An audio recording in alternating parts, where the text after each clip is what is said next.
it's like the whole feminist thing. Feminism is for women. Yeah, yeah. But it can't be for black women because white women's issues ain't black women's issues. Yeah. Black people in general have a specific set of circumstances that they are dealing with. Yeah. That's not like the Asian man, the white man, the Jew. I find it very interesting how once you are kind of coerced into these movements, your blackness becomes on the sideline. I mean, this conversation was dealt with in depth by John Henry Clark. You Have No Friends. So when you're ready, guys, Google that.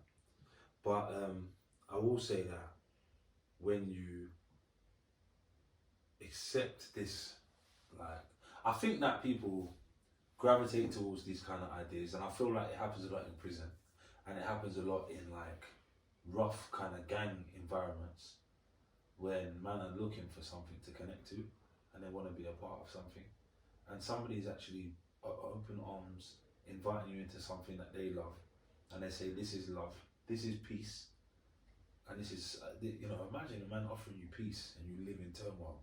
That just sounds like a dream. We're gonna do these things together. That's what I'm saying. We're gonna be what God wants us to be. Brotherhood. We've got piety, so we're gonna be clean people. And whatever. And for some people, my experience of some people when they get religion, I'm not gonna make it exclusively to Islam. People get religion and they get snobby. They're better than everyone, and that's even something I have to remember. Because I'm religiously an African. I'm religiously an African. And I think when people really pull apart their religion, one day they'll understand what I'm saying. Yeah, because wherever you're religiously, and do it. But religiously, I'm African. And when they become a part of these things and all of those things, there's a way that they look down and let me tell you why. There was these guys, I was in the house doing some work, and this Somali boy was trying to revert me and teach me about the Quran, and I'm flinging off hadith at him, quotes, and I'm like, well, look, don't listen to me, this is what look at that, and he's giving me stuff. I'm saying, can I get a source for your claim? Here's my source, boom, boom, boom, boom, can you give me a source? So he calls up this guy, yeah? And this guy, and he goes, listen, he's just like you, he's a Jamaican, yeah? I said, okay. Then this guy, he's got on the loudspeaker, and the guy's talking to him, he's saying, but he's saying this, he's saying that.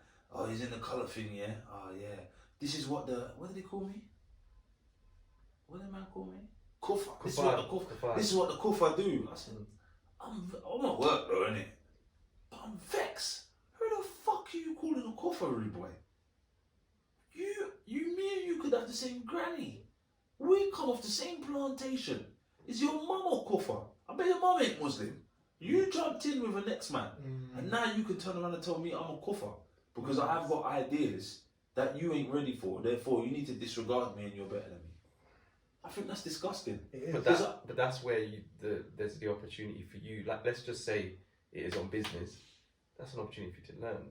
But they judge instead of create a dialogue. Because really they're coming out of a lot of stuff that, again, I said, that's lovely, man. Just give me the reference. I'll give you my reference. Boom, boom, bam. Did you read it? Don't listen to me. Sunnah.com. What does that say? Hold on a minute. Hey, brother. What do you mean, brother? For me and you are talking. What does that say? What does it mean for you? What does that mean exactly? Living. But guess what? When I'm giving him this stuff, them man are coming back to me and telling me about this speech here from the whatever. Do you know what I do? Let's just. I mean, I don't want to shut anyone down, but I just want to say something. When I deal with Africans, and Africans are Muslim, but they embrace me so beautifully. Like Sierra Leonean Muslims. In Sierra Leone, they're 50-50. Sorry, they're half Christian, half Muslim. They live next to each other, they marry each other. It's just they're just Africans. It's beautiful, man. Because they both love God and they love each other and they love what God made them. And it's a beautiful thing to see from what I've experienced there. And one of the things we reason on is chapter 5, verse, I think it's 46, 47, and 48, where it talks about God, Allah subhanahu wa ta'ala, so I'm saying, has created, he gave the Torah to Musa, he gave the Torah to Moses. He gave the Injil to Isa, or they say, they believe that the Bible was given to Jesus. Christians will say the Bible was written about Jesus by other people. But they say these things, and he said, if God wanted to make everybody Muslim, he would have done that. Because in Islam, everything's already written. So in Islam, based on Islamic logic, the reason we're not Muslim is because that's what Allah wants. Because anything he wants, he can make happen, and he's written everything already. So, you see what I'm saying? Present. Yeah. Present. Exactly. So he could have made us all, but what he's done is he's made some people Christian, some people this, some people that. And then it goes on to say, the only thing that you lot should be competing on, from what I remember anyway, and the English translation I've read, the only thing you guys should be competing on is who can do the most good. So now we're back to the same beautiful teaching that Elijah Muhammad gave us. He said, you never judge a dirty glass. You put a clean one next to it.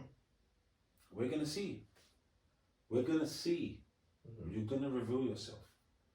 If you've got a good theme, a methodology, you've been sent to this earth as an African. If you're going to go into your book, I'm in my book, I'm looking at people that's giving me, using my bookmarks, see, my historical bookmarks. I'm looking at people that has given me guidance, that have had life experiences and death experiences, that lived and died for me. Yeah, this is remember, I'm African by religion. It's the death experiences which we're not always taken into. Yeah, these men lived and died for me, gave their life for me. Me, personally, yeah. So, I'm in here working out how we can do something good for Africans. Now, if you can go into the Bible and pull out a sermon to say, you know what, if we do this, it's going to help us with our African problems, I'm all ears.